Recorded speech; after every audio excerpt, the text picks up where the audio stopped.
Mais je remercie Raphaël qui m'a laissé la place ce matin pour apporter le conseil de la parole de Dieu. Nous sommes dans la joie, la parole de Dieu nous dira, lorsqu'on me dit allons à la maison de l'Éternel. Et même si on n'est pas terrible des fois, les frères, même si parfois on est à côté, et même si nous arrive de mettre pas un pied à terre, de mettre les deux genoux à terre, même si nous arrive de mordre la poussière, mes frères, et même si nous arrive d'avoir des mauvaises actions et des mauvaises paroles, et j'aimerais vous dire que ce qui est important, c'est que vous restez dans la maison. De ne pas sortir de cette maison, parce que quand vous êtes à la maison, eh bien, le Père a le pouvoir, a cette force, a cette capacité de faire du bien à ses enfants. Amen. Parce qu'en dehors de Dieu, en dehors de l'Église du Seigneur, qu'est-ce que vous allez faire, frère? Vous retournez à la vie du passé? Vous savez comment ça fonctionne, le monde à l'extérieur maintenant? Il n'est pas terrible. Les foyers, ça ne va pas très bien. Tout ne va pas bien. Donc, il est important de rester dans la maison. Il est important de rester avec nos frères, de rester dans les églises. Et puis, si ça nous coûte, c'est important d'essayer de rester dans le chemin que Dieu veut tracer pour nous.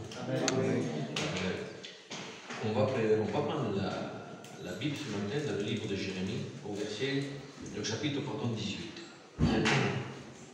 Alors je crois que j'ai déjà prêché ici sur Jérémie 18, sur le potier, comment il fait le base, tout ça, et je me suis rendu compte récemment, même pour moi, qu'il y a aussi un autre message, où Dieu peut nous parler à travers ce texte-là. Donc je lis ensemble avec vous. La parole fut adressée à Jérémie de la part de l'Éternel en ces mots. Lève-toi et descends dans la maison du potier.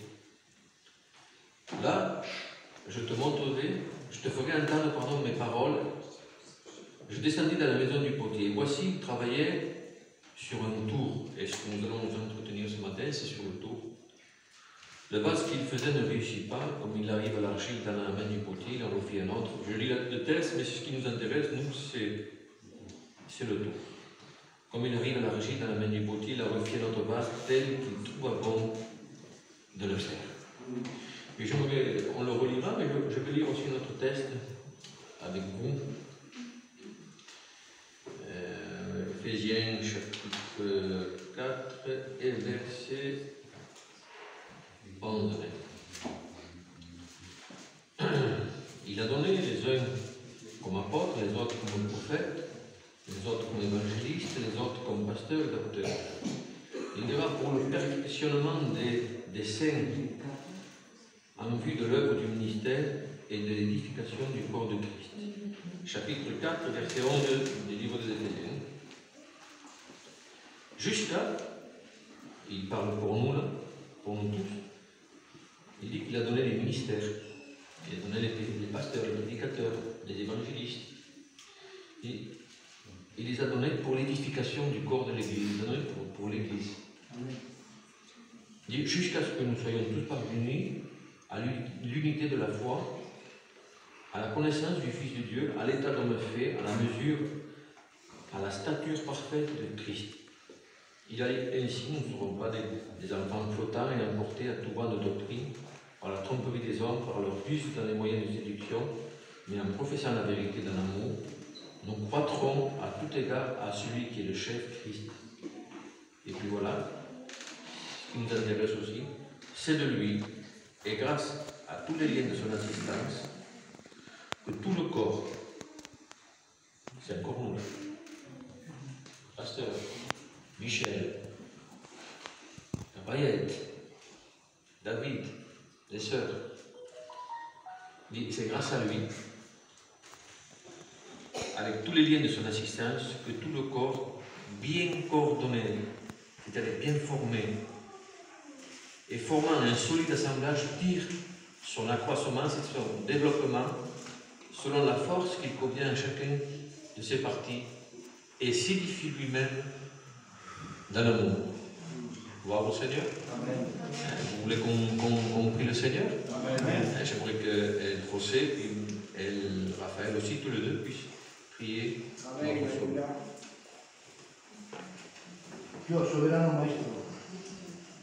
Donc, comme je vous le disais, j'ai déjà prêché sur Jérémie 18, dans le thème le potier fait le vase.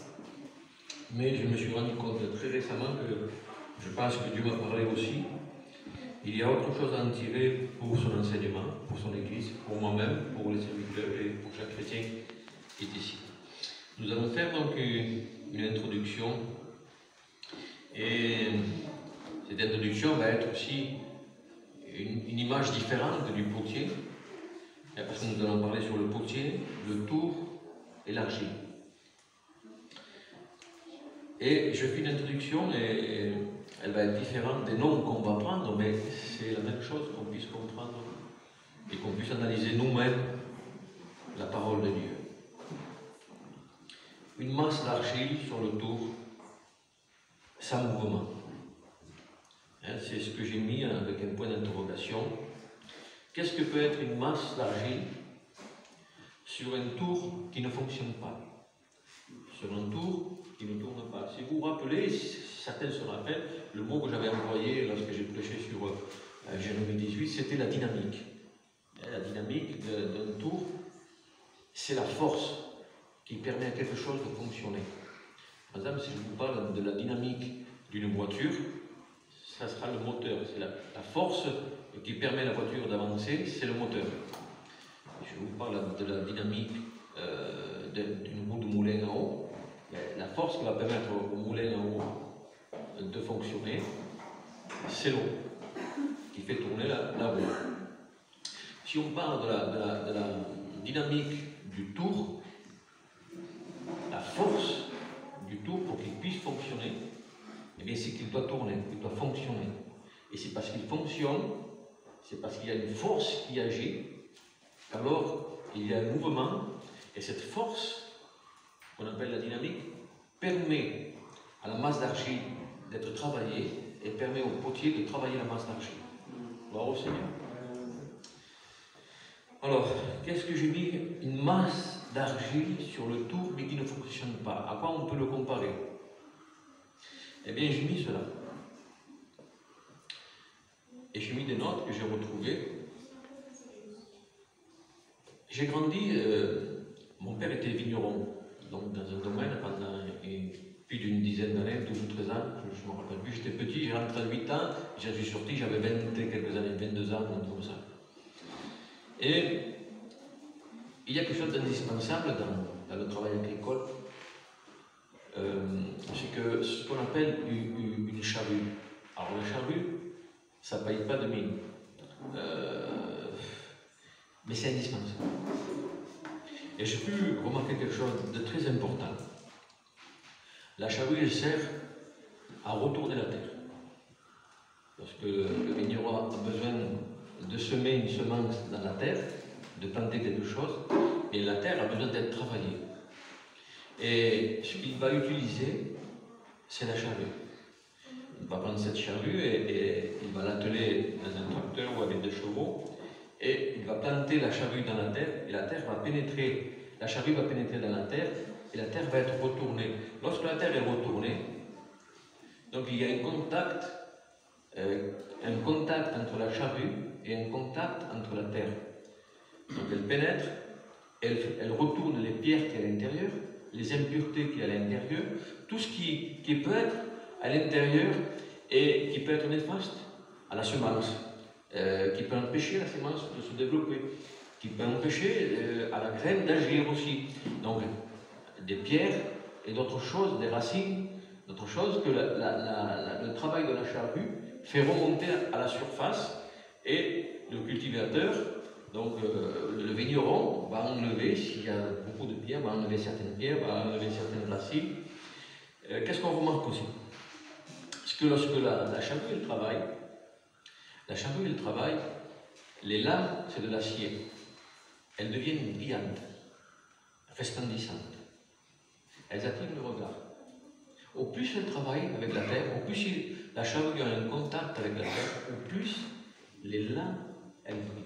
Au plus elles deviennent coupantes, au plus elle travaille, au plus elle remue de la terre, au plus elle gagne en splendeur et en brillance. Alors, qu'est-ce que j'ai mis comme note? Ces lames d'acier, lorsqu'elles travaillent, sont resplendissantes, brillantes, comme un miroir, puissantes, dit, pour retourner la terre la plus dure, pour qu'elle soit travaillée et qu'elle soit semée.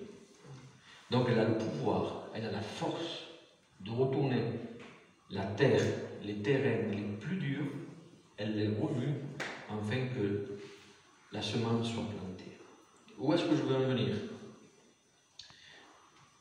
Eh bien, mes amis, ici, la charrue, c'est l'image du serviteur.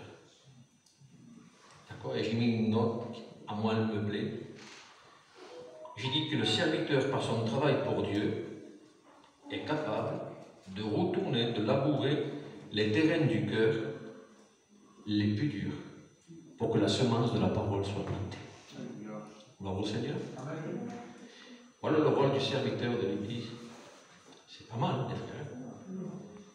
Un serviteur, donc son travail, lorsqu'il travaille pour Dieu, eh bien, il est capable de pénétrer un cœur qui est dur comme de la pierre. Un terrain, parce que vous le savez bien que le terrain, et je ne reviendrai pas sur beaucoup de choses en arrière, Dieu va comparer le cœur à un terrain, vous le savez. Hein, celui qui est au bord du chemin, celui qui est rocailleux, celui qui a des épines, et celui qui est la bonne terre. Notre cœur est comparé à un terrain. Il dit, la charrue, le serviteur, bien, elle a cette capacité, il a cette force, eh bien, de travailler tes cœurs, de travailler vos cœurs, de travailler vos vies, de tout faire remonter. Enfin, dans quel but? Dans le but de faire du mal? Dans le but de faire une gloire personnelle? Eh bien, que Dieu nous garde. C'est dans le but que la parole de Dieu puisse être plantée dans vos cœurs. Parce que la parole, elle est comparée à une semence. Et elle doit être plantée. Pour que cette parole soit plantée, pour que cette semence soit plantée dans vos vies, eh bien, la charrue est là, mes frères. Le serviteur est là. Gloire au Seigneur. Sans charrue, pas de terrain qui est retourné, pas de semence de Dieu qui est plantée dans vos cœurs. Quelle importance! Quelle importance cet instrument. Alors, qu'est-ce qu'on peut planter?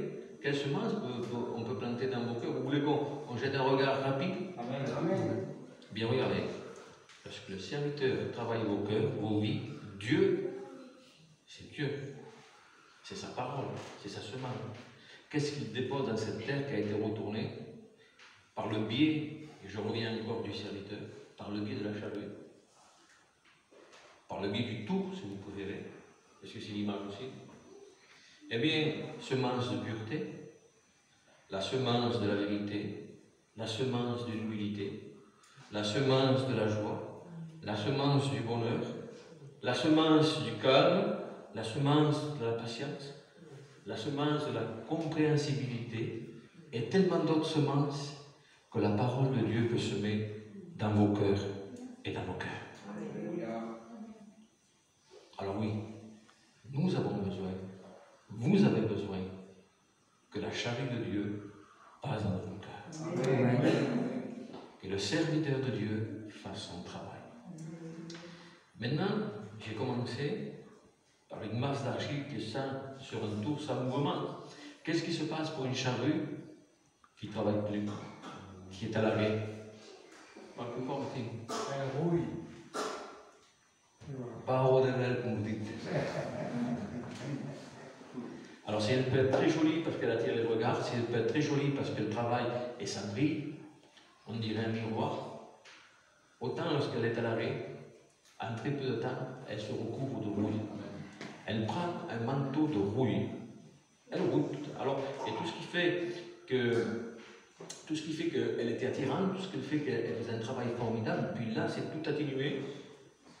Un manteau au-dessus d'elle. Mes frères, s'il n'y a pas une activité, que ce soit pour un serviteur, que ce soit pour un homme de Dieu, une femme de Dieu, la Bible dira que c'est le précieux trésor d'un homme, c'est son activité. D'accord? Une activité pour Dieu, un travail pour Dieu.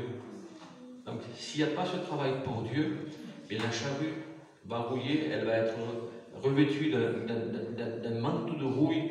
Et laissez-moi vous dire que quelqu'un qui est à l'arrêt, quelqu'un qui ne travaille plus, quelqu'un qui ne, dont la fonction est de labourer, ne laboure plus, bien, mes frères, c'est un manteau charnel dont il va être recouvert. Les anciens sentiments, les anciennes pensées, tout ce qui fait d'un homme charnel, eh bien, va s'appesantir sur lui à travers son caractère, à travers ses pensées, à travers ses agissements, à travers son travail. Tout ça va être recouvert et on retrouve les hommes, eh bien, le cœur n'étant plus travaillé par cette charrue. La charrue elle-même, elle rouille, mais le terrain n'étant plus travaillé aussi, et le terrain par les chrétiens, des cœurs des chrétiens, eh bien, on va retrouver aussi des lacunes à l'intérieur. La vie de Dieu, c'est une constante évolution. Constamment, c'est un travail. Il n'y a pas d'arrêt. Pour vous donner une image contraire, pour qu'on puisse comprendre, l'ennemi, il ne dort pas, il ne se plaint pas, il ne chante pas, il n'arrête pas, il n'a pas de vacances, il n'y a pas d'arrêt en lui. À plus forte raison, dans la vie d'un chrétien, dans la vie d'un serviteur, on ne peut pas se permettre d'être à l'arrêt. De suite, la foule nous atteint. Donc, Jérémie 18 est une image aussi de l'unité qu'il doit y avoir. Il doit y avoir une unité entre quoi et quoi. Et la première chose que nous devons remarquer, c'est l'unité qu'il y a entre le potier, l'unité qu'il y a entre le tour, ce qui tourne, et l'unité qu'il y a entre la masse d'argile. Il y a une unité parfaite. Pour que cela fonctionne, il faut que les trois soient unis. Est-ce que c'est réel, mes frères? Est-ce que c'est comme ça ou pas? S'il n'y a pas d'unité entre le tour, s'il n'y a pas d'unité entre le potier, s'il n'y a pas d'unité entre la masse d'argile, si les trois ne collaborent pas ensemble dans la même direction, il n'y a pas de travail qui est possible. Il n'y a pas d'œuvre qui peut être construite. Il n'y a pas d'œuvre qui peut être édifiée. Rien ne peut fonctionner s'il n'y a pas une unité qui est parfaite entre ces trois-là. Donc, lorsque nous regardons le Jérémie 18, l'unité qu'il y a entre le potier, le tour et l'argile, eh bien, on va leur donner l'image qui corresponde. Et le potier, c'est Dieu. Le tour, c'est le serviteur. Et la masse d'argile, c'est vous, l'Église du Seigneur. Gloire au Seigneur. Eh bien, il faut que Dieu, le serviteur et l'Église soient dans une parfaite unité pour que Dieu puisse travailler vos cœurs, pour que Dieu puisse fabriquer, construire, élever dans nos vies. L'élément indispensable, et je vous pose la question, l'élément indispensable entre le potier et l'argile, c'est quoi, Michel? L'eau. Alors, je répète, l'élément qui est indispensable Entre le potier. Ah, c'est le tour. Ça, c'est des questions que je pose pour vous attirer dans le message, pour vous faire venir dans le message. L'élément indispensable, sans ça, rien ne peut fonctionner. Sans ça, rien ne peut avancer. Sans ça, rien ne peut être fabriqué. Ce qui est indispensable entre le potier et l'argile, c'est le tour. Ce qui est indispensable entre Dieu et l'Église, vous allez me donner dans le mille, c'est quoi donc? Le serviteur de l'Église.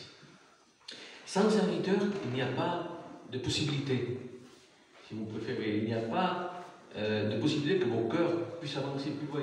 Rappelez-vous le texte que j'ai introduit d'Éphésiens. Il a donné les uns comme pasteurs, puis on va rester dans le thème pastoral, et pour l'édification du corps du Christ. Pour que le corps du Christ soit formé, il tire sa force de son accroissement, de son développement, chacun avec la force qui lui convient pour s'édifier lui-même. Donc c'est le ministère. Et Dieu agit à travers le ministère et la force de l'Église, la force de la charrue, pardon, la force de ce que Dieu peut travailler le champ, c'est qu'il y ait un serviteur et que sa vie, bien sûr, ne soit pas à l'arrêt, mais qu'il y ait cette force dans la vie, dans sa vie personnelle, qu'il y ait cette force pour attirer à lui, pour faire fonctionner l'Église, pour que cette force qui est en lui, cette dynamique qui est en lui, puisse se propager à travers tous les frères. Alléluia.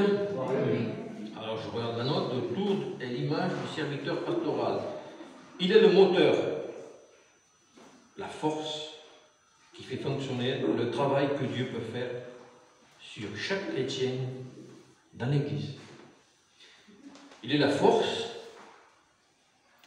il est le moteur qui permet à Dieu de travailler vos cœurs, qui permet à Dieu que sa parole soit semée, qui permet à Dieu que vous puissiez grandir. Il est la force, il est le moteur. Il est cette force attractive qui attire, qui agit, sur laquelle les choses peuvent être fabriquées et modelées. Gloire au Seigneur. Amen. Je suis clair ou... Amen. Amen. Donc, dans cette image où le serviteur, le tour et le potier c'est Dieu et la masse d'argile c'est l'Église, il y a cette force dans le ministère, il y a cette force, cette capacité, s'il est en mouvement, où Dieu va prendre vos vies, où Dieu va prendre des vies qui n'existaient pas dans l'Église, qui étaient à l'extérieur, il les prend, il les met, il va les fabriquer, il va les modeler. Il va modeler le vase que vous êtes, il va modeler la vie que vous êtes au travers du ministère, au travers de son message, au travers de sa vie, au travers de ce qu'il vit avec Dieu. Et ça va se déverser sur chacun de nous, mes frères. Ça va se déverser sur les diacres, ça va se déverser sur les sœurs, ça va se déverser sur toute personne qui fait partie de l'Église. Parce qu'il y a ce tour qui est en fonction, parce qu'il y a cette charrue qui travaille, qui laboure. Eh bien, il y a une possibilité que Dieu sonde vos cœurs, il y a une possibilité que Dieu travaille vos cœurs, il y a une possibilité que Dieu plante dans vos vies, et il y a la possibilité que Dieu forme et modèle vos vies. Gloire au Seigneur. Donc il est la force avec laquelle l'Église fonctionne dans le domaine spirituel. C'est comme ça, mes frères. Maintenant, je vais vous donner des exemples. J'aimerais prendre des exemples d'hommes dans la Bible qui ont fonctionné ou qui n'ont pas fonctionné. C'est-à-dire qu'ils étaient le tour, ils étaient la charrue du peuple. Et Dieu devait agir à travers eux. Et le peuple devait être travaillé à travers eux. Dieu pouvait planter dans le peuple à travers eux. Et j'aimerais vous donner ces exemples, quelques exemples positifs, quelques exemples négatifs, pour qu'on voit ce qui peut se passer. Alors, j'ai pris juste, il y a plus d'exemples négatifs que positifs, mais j'en ai pris juste 3, parce que ce qui m'intéresse, c'est le positif. Alors, c'est sûr qu'il faut connaître un petit peu la Bible. Si je vous parle de cet exemple, de ce tour, de cette charrue, qui s'appelle Saül, le roi Saül, c'est du négatif, mes frères. Cet homme était le leader du peuple, était la charrue, était le tour, devait être la force, mais il était à l'arrêt. Il était à l'arrêt. Et parce qu'il était à l'arrêt, il a introduit l'abomination en Israël. Il a invoqué les défunts, il faisait de la magie, et il est mort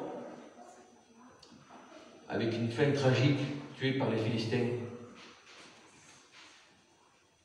Le deuxième homme, qu'on peut voir aussi avec un point négatif, donc il était un tour, dont il était une charrue et qui ne fonctionnait plus et qui était à l'arrêt, c'est Jéroboam. Jéroboam a été l'un des rois les plus pécheurs d'Israël. Il a introduit l'adoration des veaux d'or. Il a fait un culte en Israël pour que les gens ne puissent pas aller à Jérusalem adorer. Et lorsqu'on lira les livres des rois, on trouvera souvent ce mot qui revient souvent, et ce roi fit le même péché que Jéroboam, son père. Parce qu'il était à l'arrêt. Parce qu'il ne fonctionnait pas. Parce qu'il n'y avait pas de force agissante. Parce qu'il n'y avait pas de dynamique pour faire fonctionner le peuple. Il y avait Akab, le mari de Jézabel. Akab était bien dans l'image de Jéroboam. Akab a tué Naboth pour un champ. Puis il y avait le péché qui régnait en Israël. C'était une désolation. Le ciel a été fermé par le prophète pendant plus de 3 ans. Il y avait une sécheresse, il y avait une famine. Pourquoi? Parce que cet homme, sa vie était à l'arrêt. Sa vie était arrêtée, le tour était arrêté. La charrue ne travaillait plus. Mais j'aimerais vous parler aussi des hommes, que leur vie n'était pas négatif, mais des points positifs, parce que leur vie fonctionnait, parce qu'il y avait cette force. Et on commence par Noé. Noé, on l'appelle le prédicateur de la justice. Eh bien, il était cette force pour faire travailler ses enfants autour de lui et construire une arche. Il était un mouvement, et ce mouvement dont il était investi permettait à Dieu de travailler à travers lui. Et ses enfants ont construit avec lui. Il y avait Abraham. Abraham était une force aussi. Et à travers lui, il était cette charrue, il était ce tour qui fonctionnait et qui permettait à Dieu de bénir sa famille. Il y a eu David, homme selon le cœur de Dieu. Il était une charrue dévastatrice, dont les lampes brillaient à des kilomètres. Et vous vous rappelez que très jeune, il est rentré dans le champ de bataille alors qu'il n'était pas un guerrier, alors qu'il n'était pas revêtu. Il a affronté Goliath, il l'a terrassé, Goliath. Nous voyons que lorsqu'un homme est à la disposition de Dieu, lorsque il y a ce fonctionnement, lorsque le tout fonctionne, lorsque la charrue fait son office, eh bien, il y a un travail de Dieu formidable au niveau du peuple. Et le peuple qui était abattu, le peuple qui était dans la défaite, à partir de ce jour, est devenu un peuple qui est rentré dans la victoire. Il y a eu aussi Josias. Dès sa jeunesse, son cœur était à Dieu. Et il a introduit le peuple avec lui. Et le peuple a été béni par sa vie. Il y a eu Gédéon, qui a sorti son peuple de l'idolâtrie. Il y a eu Samuel, le prophète Samuel. C'est des gens où on voit que le tout était en fonction, où on voit cette force qui faisait fonctionner et marcher le peuple. Il y a eu Moïse. Quel merveilleux Moïse. Quel homme merveilleux. Quel tour merveilleux. Quelle charrue merveilleuse. Lorsqu'il a planté, lorsqu'il est rentré en contact avec le peuple de Dieu, mes amis, et Dieu a pu travailler le cœur. Dieu a pu travailler. Rappelez-vous les paroles lorsqu'il parle avec Moïse. Dieu dit, j'ai écouté, j'ai entendu les cris que mon peuple a poussés, ils sont montés jusqu'à moi et je suis descendu pour les délivrer. Amen. Et de là on comprend l'importance maintenant du tout, de la charrue. Qui c'est qui est allé délivrer? C'est Dieu ou c'est Moïse? Et vous devez répondre, ce sont les deux. Parce que celui qui est allé, c'est Moïse, mais sans la puissance de Dieu. il n'y avait pas de libération possible. Et lorsqu'un serviteur ou un chrétien est à sa place, il y a cette activité, il y a cette force qui agit en lui, alors Dieu peut agir au-delà de ce que nous pouvons penser. Alléluia. Quel homme de Dieu ce Moïse. Josué, quelle belle charrue aussi, quel beau tour. Néhémie, le réformateur. Il y a tellement d'hommes aussi qui ont marqué l'histoire et on a vu à travers eux ce que peut faire Dieu, à travers quelque chose qui fonctionne, à travers une force qui fonctionne. Et j'en reviens là où je veux qu'on puisse comprendre. C'est pas parce qu'il y a un pasteur dans une église que ça veut dire que son tour fonctionne. C'est pas parce qu'il y a un pasteur dans une église que ça veut dire que la charrue, elle travaille. Il peut y avoir un pasteur, il peut y avoir un diacre, il peut y avoir une auditoire avec toutes les chaises remplies, il peut y avoir un messager avec un message extraordinaire.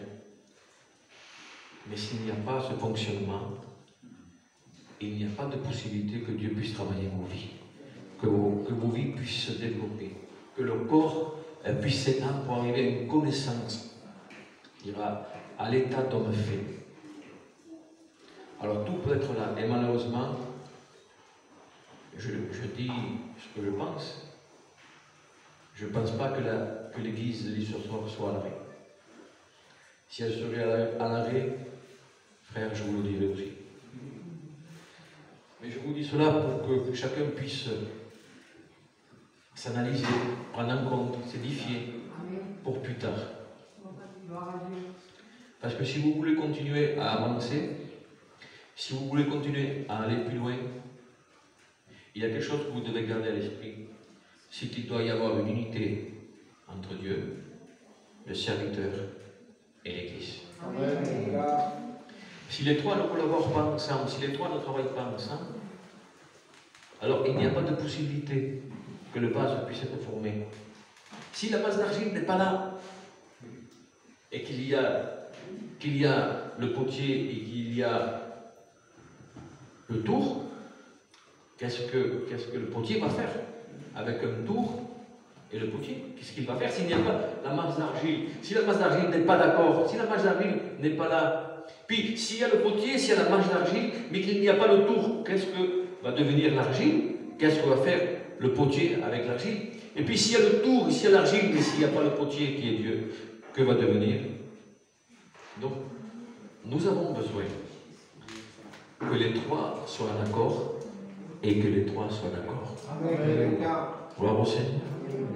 Et d'avoir cette unité. Donc, si nous voulons, nous devons désirer dans nos cœurs une œuvre excellente. Et Dieu est capable. Et j'aimerais vous lire, on va le lire, et je terminerai, j'arrive à la conclusion. J'aimerais vous lire une église où on va discerner l'unité qu'il y a entre le serviteur, entre Dieu et les chrétiens. Le travail que Dieu a pu faire dans le cœur des chrétiens, nous le voyons, même si ce n'est pas écrit dans les termes où je vais vous dire, vous n'allez pas voir pasteur, vous n'allez pas voir beaucoup de choses écrites, mais vous allez comprendre qu'il y a un travail, l'unité qu'il y a avec le pasteur de l'église là, Dieu qui agit à travers son ministère, et puis le fruit qui se voit à travers les chrétiens. Wow, Seigneur. On va le lire ensemble. Alors c'est Philippiens, je crois que c'est Philippiens 1, chapitre 1, verset 3. Voilà, c'est l'apôtre Paul qui parle, et regardez ce qu'il dit. Je rends grâce à mon Dieu de tout le souvenir que je garde de vous, ne cessant dans toutes mes prières pour vous tous de manifester ma joie au sujet de la part que vous prenez à l'Évangile. Il y a depuis le premier jour jusqu'à maintenant, je suis persuadé que celui qui a commencé en vous cette œuvre la rendra parfaite pour le jour de Christ.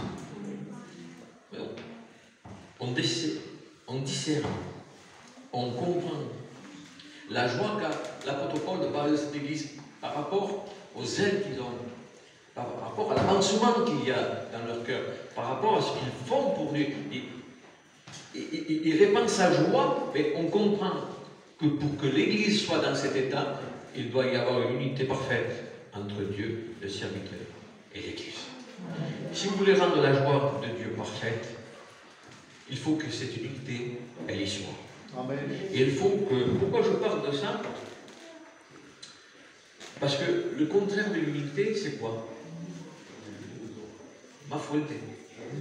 La division. Et qui c'est qui divise? Qui c'est qui a inventé la division? Exactement. Donc celui qui unit pas est ennemi. Celui qui unit pas, il est ennemi de celui qui unit. D'accord? Donc ça veut dire que chaque parole que vous allez dire, que chaque acte que vous allez faire, vous devez le peser, mes frères. Vous devez le contrôler. Parce que chaque parole a son poids. Chaque acte a son poids. Et si cette parole n'est pas amenée à unir, c'est-à-dire qu'elle est amenée à diviser. Et si elle est amenée à diviser, vous divisez le corps du Christ qui est à l'intérieur ici. Et alors, la force que ce corps a par le moyen du ministère, elle se détruit progressivement. S'il y a donc une unité dans l'Église, une force à travers le ministère, un travail de Dieu dans le cœur de l'Église, une formation, les chrétiens qui sont modelés, les ministères qui sont modelés, c'est parce qu'il y a une unité, mais s'il y a une division, parce que l'ennemi arrive à semer, alors mes frères, il y a une destruction. Pour cela que vous devez faire attention, et que j'attire cela à votre esprit. Réfléchissez avant de parler, la Bible dira.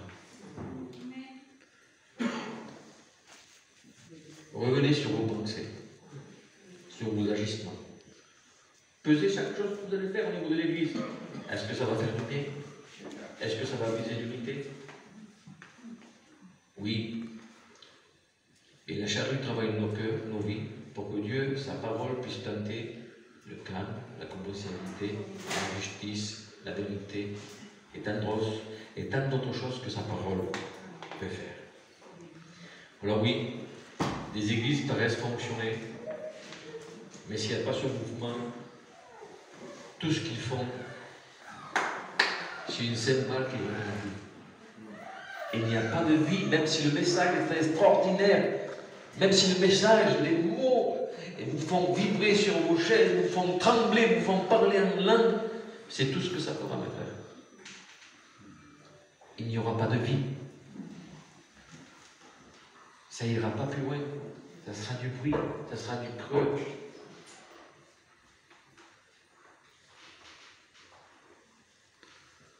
Donc la conclusion, qu'il n'y ait pas de division au milieu de nous. Soyons unis, formant un seul bloc. Le potier, le tour, l'argile, chaque chose à sa place. Le tout travaillant ensemble, permettant à Dieu, permettant au potier, permettant au vigneron de faire son travail dans l'œuvre des cœurs. Gloire au Seigneur. Que le Seigneur vous bénisse, les frères.